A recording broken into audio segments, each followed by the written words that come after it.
TRS నుంచి కాంగ్రెస్కి వెళ్ళారు, కానీ తన ఆఫీస్లో మాత్రం కేసీఆర్ చిత్రపటాన్ని ఉంచారు. ఇంకొక ఎమ్మెల్యే అయితే టీఆర్ఎస్కి గుడ్ బై చెప్పి వెళ్ళిపోయినప్పటికీ కూడా కాంగ్రెస్ వాళ్ళు తన ఫ్లెక్సీల్లో నా ఫోటో వాడుతున్నారని చెప్పి పోలీస్ స్టేషన్లో ఏకంగా కంప్లైంట్ ఇచ్చినటువంటి పరిస్థితి. మిగతా వాళ్ళంతా కూడా సైలెంట్ అయిపోయారు. సుప్రీంకోర్టులో కేసు నడుస్తుంది. సుప్రీంకోర్టులో కేసు తప్పించుకోవడానికి చేసే పనులు అవన్నీ. మేము యాంటీ డిఫెక్షన్ లా ప్రకారం voluntarily giving up the membership of the party, రాజీనామా చేయాల్సిన అవసరం లేదు. తమ చర్యల ద్వారా స్వచ్ఛందంగా పార్టీ సభ్యత్వాన్ని వదులుకున్నట్లు భావిస్తే వాళ్ళు డిస్క్వాలిఫై అవుతారు. అందుకే వాళ్ళు ఒక కాలు అటు ఒక కాలు ఇటు ఉన్నారు. సో కేసీఆర్ ఫోటో పెట్టుకున్న తర్వాత కాంగ్రెస్ పార్టీ ఎట్లా చేస్తారు? బీఆర్ఎస్లో ఉంటారా? కాంగ్రెస్ పార్టీలో ఉంటారా? అదొక రాజకీయ ఎత్తుగడ. సుప్రీంకోర్టులో కేసు లేకపోతే ఇప్పటికీ వాళ్ళు మొత్తం ఫోటోలనే మార్చిపడేస్తారు. సో రాజకీయ ఎత్తుగడగా చేస్తూ ఉంటారు. అల్టిమేట్గా ఆ మాట కాస్త కేసీఆర్ ప్రభుత్వంలో తలసాని శ్రీనివాస్ యాదవ్ సైతాంధ్ర చేరిన వాళ్ళు ఏ పార్టీ? BRS party. మీరు ఒకసారి అసెంబ్లీ రికార్డు తీర్చురండి. తలసాని శ్రీనివాస్ యాదవ్ కేసీఆర్ ప్రభుత్వంలో మంత్రిగా ఉన్నప్పుడు టీడీపీ ఎమ్మెల్యేనా, సవితాంధ్రుడు కాంగ్రెస్ ఎమ్మెల్యేనే, మరి మంత్రులుగా కూడా ఉన్నారు కదా.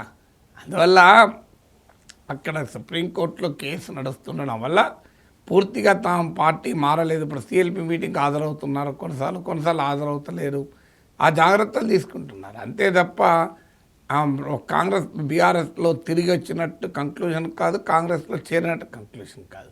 అయితే బీఆర్ఎస్లోకి రారా అంటే ఉప ఎన్నికలు వస్తాయి అని గ్యారెంటీ అనుకున్నప్పుడు, ఉప ఎన్నికల్లో మళ్ళీ గెలవమని అనుమానం ఉన్నప్పుడు బహుశా మళ్ళీ బీఆర్ఎస్కి వస్తే రావచ్చు, చెప్పలేము. అది కానీ సుప్రీంకోర్టు తీర్పుతో లింక్ అయి ఉంది తప్ప అది ఏదో ఇప్పుడు ఉన్న పరిణామాలని మనం వేరే రకంగా అర్థం చేసుకోకూడదు. ఇక మీనాక్షి నటరాజన్ మార్పు ఎవరు చెప్పారు? కాంగ్రెస్ ఇన్ఛార్జ్ మారడము, ముఖ్యమంత్రి మారడం లింక్ ఏంటి? నాకు అర్థం కాదు. కాంగ్రెస్ ఇన్ఛార్జ్ రెగ్యులర్గా మారుతూ ఉంటారు, చాలాసార్లు మారుతూ ఉంటారు. ఇప్పుడు మీనాక్షి నటరాజన్ ఫైనల్ ఎవరు అనుకుంటున్నారు మీరు?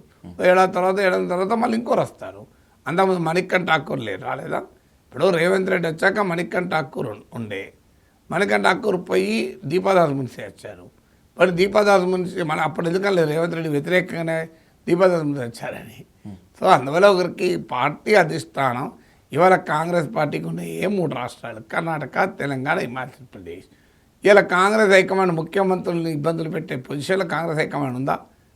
ఉన్న వాళ్ళని సర్దుబాటు చేసుకొని ఏదో నడిపించుకునే పరిస్థితి కానీ గతంలో లాగా ముఖ్యమంత్రులు మార్చి ఇష్టం వచ్చినట్టు రాజకీయం నడిపే పరిస్థితిలో రాహుల్ గాంధీ ఉన్నాడా, మల్లికార్జున ఖర్గే ఉన్నాడా? ఏమైనా అంతర్గత పరిణామాలు వాటంతా అవి మార్పులకు రావాల్సిందే తప్ప హైకమాండ్లు ముఖ్యమంత్రులను ఇబ్బందులు పెట్టి ముఖ్యమంత్రుల వ్యతిరేకంగా పీసీసీ అధ్యక్షులు నియమించి ముఖ్యమంత్రుల వ్యతిరేకంగా పార్టీ ఇన్ఛార్జ్ని పెట్టే సీన్ లేదు ఇప్పుడు హైకమాండ్కు. అలా ఉంటే మహేష్ కుమార్ గౌడ్ ఎందుకు అయ్యాడు పీసీసీ ప్రెసిడెంట్గా? మధు యాష్కి గౌడ్ అయ్యేవాడు. అక్కడ క్లియర్గా అర్థమవుతుంది కదా. రేవంత్ రెడ్డి సన్నిహితంగా ఉన్నాయి, మహేష్ కుమార్ గౌడ్ని నియమించారు కదా. సో అందువల్ల ఆ రోజులు పోయాయి. ఇప్పుడు ముఖ్యమంత్రులను డైరెక్ట్ ఇబ్బంది పెట్టే రీతిలో హైకమాండ్లు వ్యవస్థ అని అనుకోను. అది ఇక్కడ ఉన్న పరిణామాలు పరిస్థితుల పైన భవిష్యత్తు ఆధారపడి ఉంటుంది తప్ప హైకమాండ్ కావాలని మీనాక్షి నటరాజన్ పంపి రేవంత్ రెడ్డిని తొలగించాలి, రాహుల్ గాంధీ తొలగించాలనుకుంటే మీనాక్షి పంపకుండా తొలగించలేడా? దీనికి ఏ సంబంధం నాకు అర్థం కాదు. ఇప్పుడు మీనాక్షి నటరాజన్ వచ్చి అందరు ఎమ్మెల్యేలు మీరు రేవంత్ రెడ్డి వ్యతిరేకంగా తిరుగుబాటు చేయండి అని చెప్తాను వచ్చి ఎక్కడన్నా. సో ఇదంతా మనం రాజకీయ కబుర్లు మాట్లాడుకోవడానికి వరకు వస్తాయి.